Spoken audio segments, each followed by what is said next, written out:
Hey guys, welcome back to Cocky Gachas, and in this video I want to take a look at a brand new tier list for the late game PvE that Premium website have came up with not too long ago. So just a disclaimer before we start, tier lists are always subjective. There is going to be things that you don't agree with either me or with the website's tier list. So definitely post a comment on the comment section below. Let me know what you don't agree with, what you agree with, and share with me your rationale on why that is the case so that we can all learn from it. So with that out of the way, let's dive straight into the tier list and take a look first at the definition for their late game. So Premium website put that their late game default says that it's chapters 14 to 17, characters above 201 level, and then artifacts upgraded to legendary/legendary plus. So here itself, I do know that previously they put mid-game up to chapter 15, if I'm not wrong, but now they have defined it as 14 and 15 as late game. I'm not too sure why, but this is what we are going to base off of, and we are going to dive straight into the tier list with the first item here.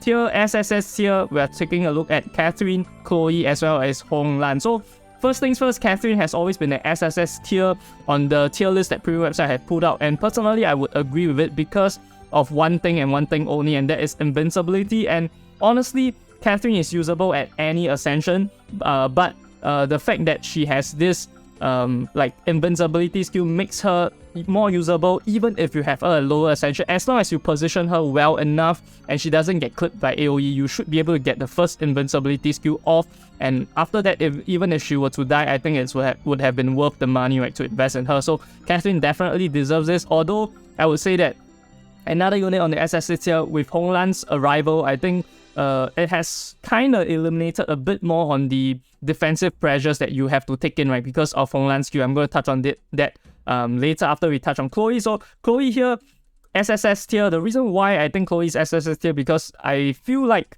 I do agree with this. Chloe is able to solo tank at a level that no other tank can, and honestly, we don't have that many tanks in the game. The fact that there are very little tanks in the game itself make tanks more valuable in the sense, but of course we are looking at a general tier list, we're not looking at a specific role tier list, right? So looking at just general sense, her being able to solo tank late game chapters, and personally, if you're wondering, I've cleared chapter 17 yesterday, so I've solo tanked with Chloe, and this is very, very insane, the ability to solo tank. And most of the time I have not even used Catherine, so with Catherine, her survivability would definitely increase one more fold, and the passive whereby when she drops for the first time below certain HP and she gains physical magical resist and also heals like 10% HP per tick, right? It's pretty insane. So I think that this really deserves, Chloe really deserves this SSS tier. Next, we are going to talk about Hong Lan. So before Hong Lan was coming out, a lot of people say that she would be a great unit, and from my initial impressions to the after I put it and used her for full review, she has always remained OP in my mind. She's insane at any ascension. She's going to be useful at Epic. She's going to be useful at Epic Plus as long as you keep her alive, right? And at higher ascensions, she can also be a main DPS, right? So whatever you want to use it for, the good thing about Hong Lan is that she has damage from her main skill, she has damage from her ultimate. If you don't want to use her ultimate, main skill does work as well. If you don't want to use her as a DPS, she has an insane passive. So SSS tier for sure, and like I mentioned, right, given that Catherine is usually used for defensive prowesses because of invisibility, I've used Hong Lan, and Hong Lan has surprisingly been able to replace Catherine's role in my team. I cleared chapter 17 without a single use of Catherine, just with Hong Lan, and I'm also going to touch on the team comp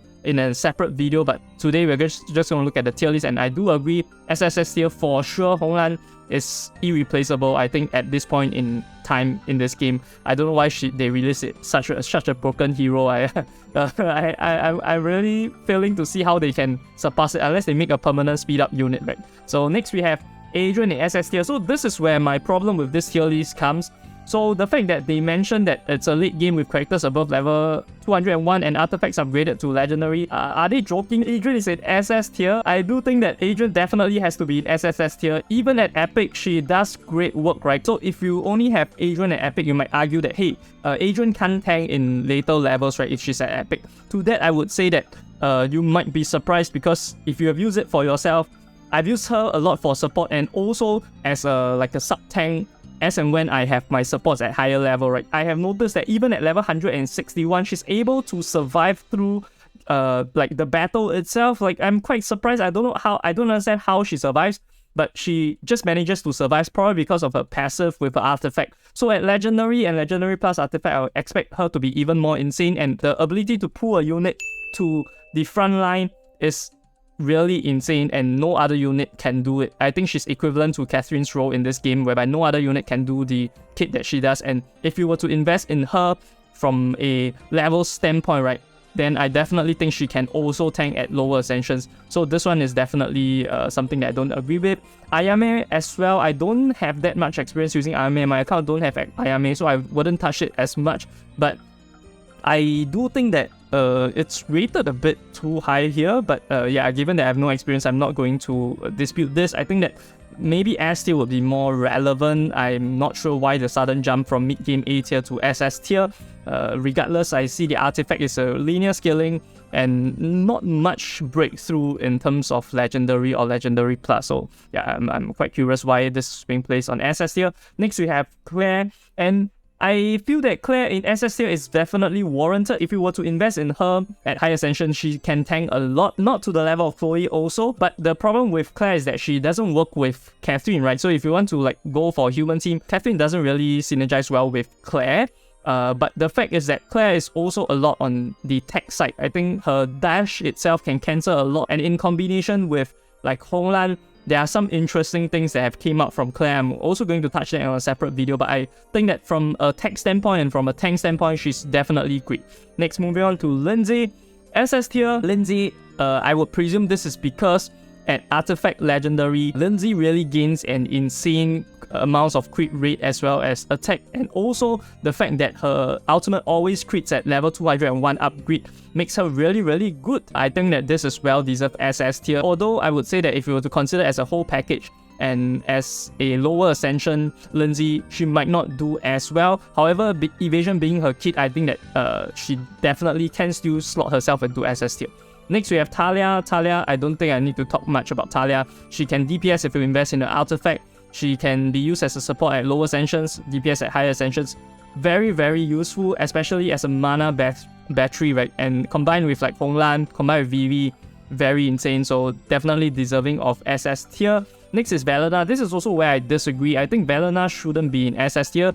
It seems a bit weird that she is, because the fact that she is quite weak at lower ascensions and she really needs to be over leveled in order for her to work. She fulfills a very niche kind of a category as a hyper carry, unlike the other units on this tier whereby they can both be used as a support as well as a carry. I think that Velena should more deservingly be in S tier. I might even drop her to A tier if you consider generally her needing like high ascensions to work, and the fact that after a banner you are going to have a harder time to acquire her. So I presume that they just assume that Velena is going to be over level. I'm not too sure why it's being SS tier. Next, I'm going to talk about Vivi. Vivi's role is like Talia, right? Can be support, can be carry. Her speed buff is very valuable, and honestly, having Vivi on the team itself just makes your team so much better, especially combined with Honglan, right? The opponents get slowed down, and then Vivi improves your whole team speed in general, so very valuable. And her DPS is quite insane at upgrades like 181. Her stacks go to 5 stacks, and that compounds with her ultimate, does a lot of damage, and there's a reason why I think she deserves SS tier.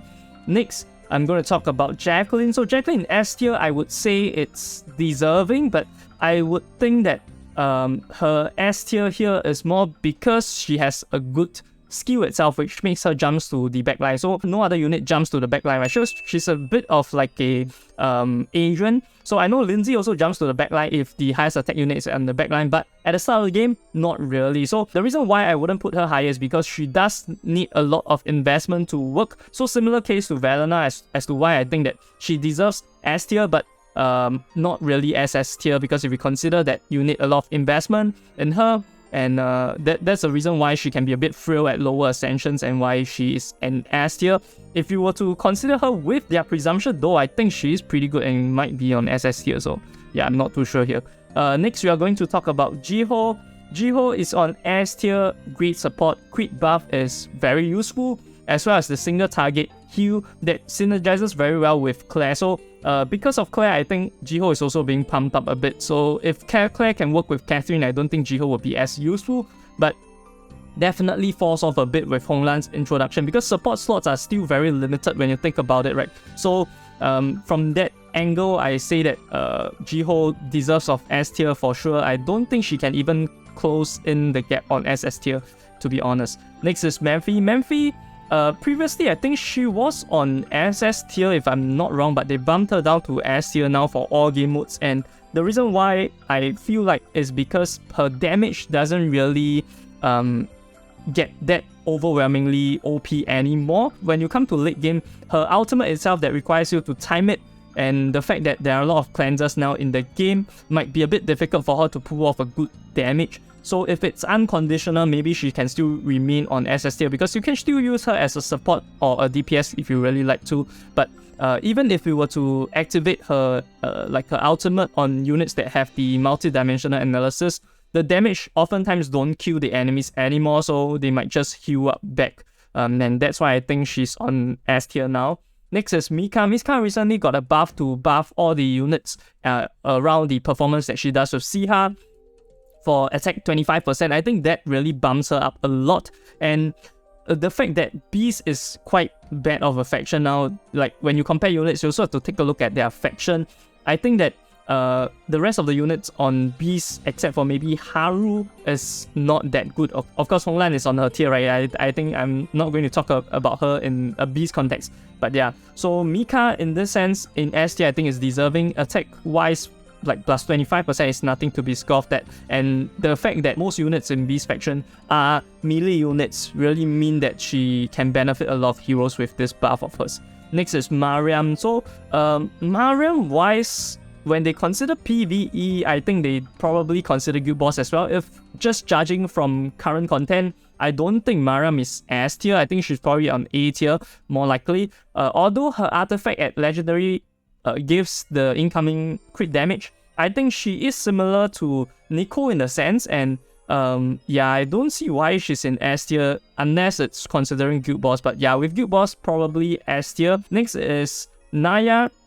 So Naya have really fallen down like from grace, right? Initially, Naya is very, very good.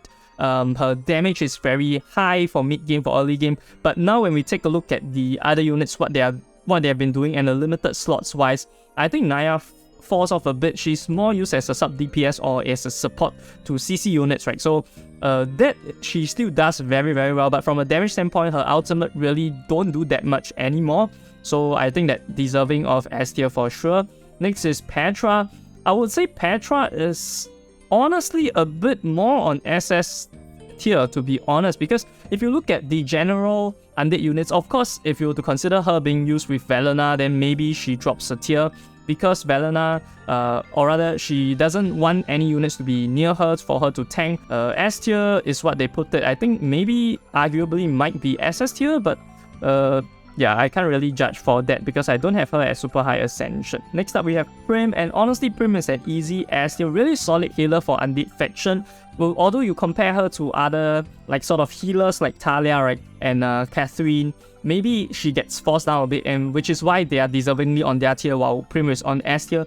And her RNG aspect, if they were to buff it a bit more, I think she might squeeze into SS tier. Although you can still like technically use her with Jade that recently got buffed, right, to increase the RNG aspects. And also a healer that is coming out is Erika. Then I think that those RNG aspects if buffed by Jade might be quite solid, but her on herself, I think S tier is deserving because bad RNG can still screw over. But she's kind of salvaged given the fact that there is a retry button in Eversoul, right? So if you don't get good RNG, just try again and probably you might be able to clear the stage that otherwise you could not the previous time. Next we have in A tier, we're going to touch on them.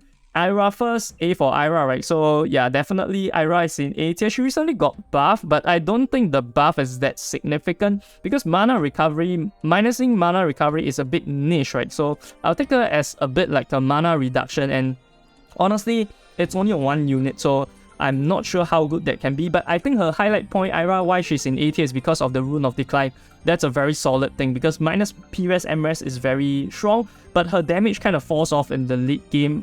Yeah, and I don't think that she does that great outside of that niche of applying Rune of Decline. So yeah, A tier. Next we have Dora, and Dora in A tier is not surprising to me. And if you're wondering why she's not in B tier, I think considering legendary artifact itself, the PRS MRS that Dora gains, right, is starting to become useful for her to survive even though she cuts her health by so much, right? So I think if she were to have like Origin artifact, maybe she can move up to S tier. I'm not too sure, but the fact is that you do have to consider the fact that are you going to invest in her artifact itself, right? To Origin, so that's a heavy investment, and no one really has an Origin like a Dora yet, unless there's some super whale out there has it, right? And I'm not sure, but they haven't posted anything. I've just not seen anyone done that and say that Dora is good.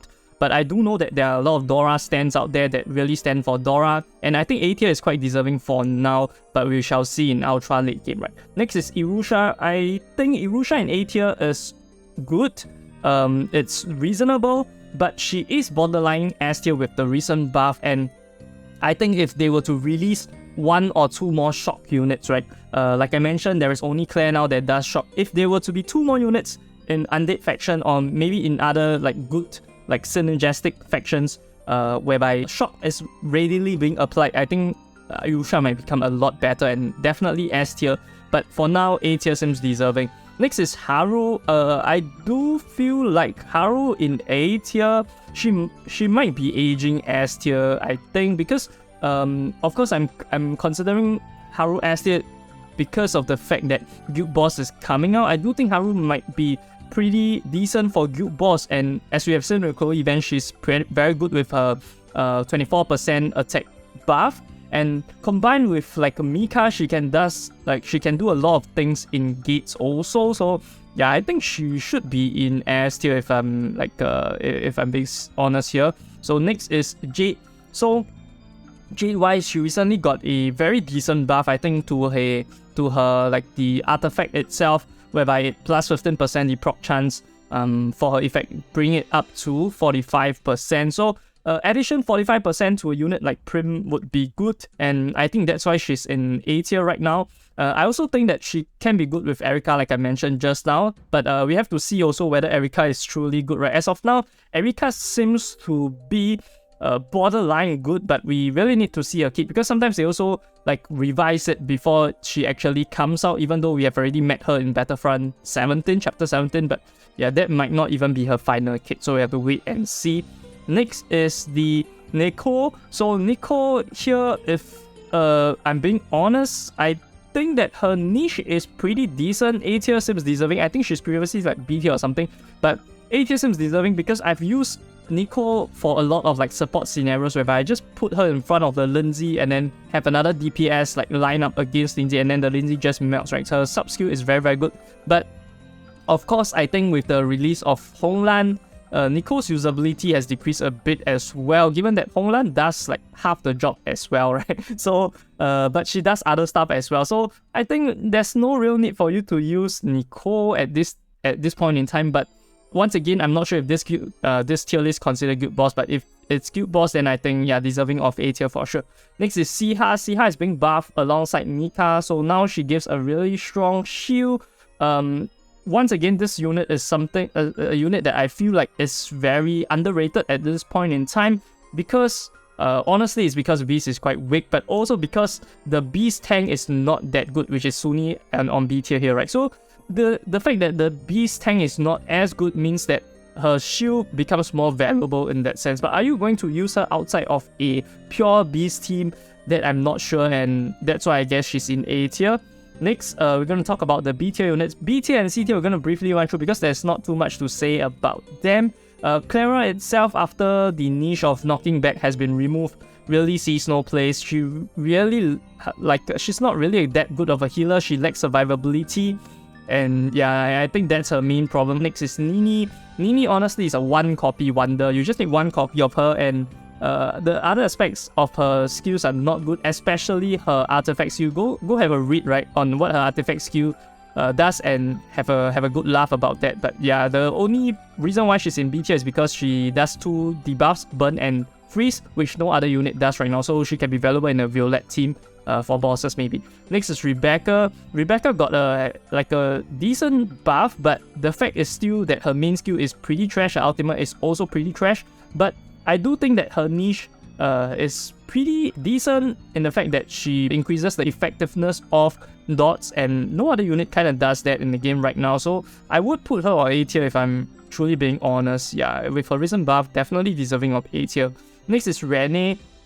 Renee, some people argue that she's OP now given her buff of crit rate and crit damage, and I've spoken against it multiple times. I do feel that Renee's buff is not the direction I want to see, but definitely she gains some damage, she gains some crit rate, and the problem with her is that she ramps up too slowly, and yeah, that's what I mentioned multiple times, and even with that, yeah, her survivability, and I'm not sure if it's really that good.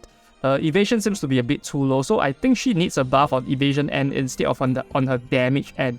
Yeah. Next is Suni.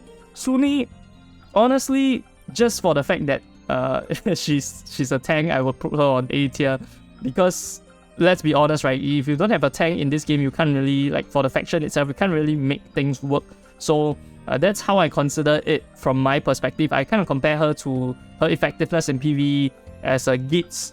Like with Gates in mind. So for Gates itself, you do have to definitely use Suni. Is she really that good? Not really, because she heals with her artifact, like healing over time. It's not a burst heal. There's no real like burst healing that's going on. Unlike like Chloe, right, heals like 10% of her HP, like each tick, very very much so, alongside the POS MRES. Although she does also have a POS MRES, but the fact that her main skill is also not that good. Her tauntness on her main skill makes it a bit harder for her to work. Yeah, because usually people might die, like her teammates might die before she even get to use her taunt. That's a main problem I feel using Suni on Gates. Next is Violet. Like Violet is really niche now just for bosses. With Guild Boss arrival, maybe she can be bumped into A tier. We have to see what units really work for Guild Boss and what kind of a Guild Boss we are going to have for our first Guild Boss. But not too much to talk here. Too niche, I think. And single target DPS. Next is Cherry. Cherry recently got a buff, and I think with Guild Boss arrival, she might be bumped up a tier.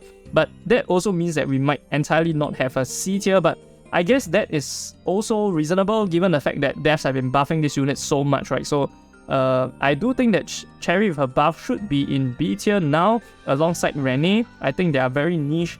In fact, I would say Cherry is better than Renee. And if we were to consider Guild Boss and having dots itself might be super valuable. Yeah, so I'm not too sure why she's in C tier, but probably no one really builds Cherry. Next is Flynn. Yeah, Flynn is really bad. Honestly, I've known that people have like said that Flynn is good and they use Flynn on Gates, but whenever I look at their levels, they're like level 270 or something, and then yeah, they claim that she's good. I'm not too sure if she can be considered good in that sense, because that's the only content that she excels in, right? Is Beast Gates. If you over-invest in her, are you going to use her in a normal team? I doubt so. So that's why I think the lower tier heroes all fall into the same category because of one problem. Are you going to use her outside of certain content? If not, I think they deserve their lower tier. And that about does it for my review on the Pritwin website's late game tier list. Honestly, this is just my personal opinion with like how I've been playing the game. A lot of units, like I mentioned, I haven't played or invest in them extensively. What I've gathered is from Discord, because usually I would type in the character's name, I would see what people are using and then see how their performance like benchmark against other popular units, right, to really tell how effective they are. But maybe if I were to really invest in them, it might be different. So this is just my personal opinion once again. Now, while tier lists are very important, another important thing is for you to have the right leveling strategy, because with that, it can really propel your game to a new level in spite of all tier lists, right? So definitely check out this video over here where I touch on an over leveling strategy and why it's good and how you can do it. As you guys over there, this is Corky Gachas signing off.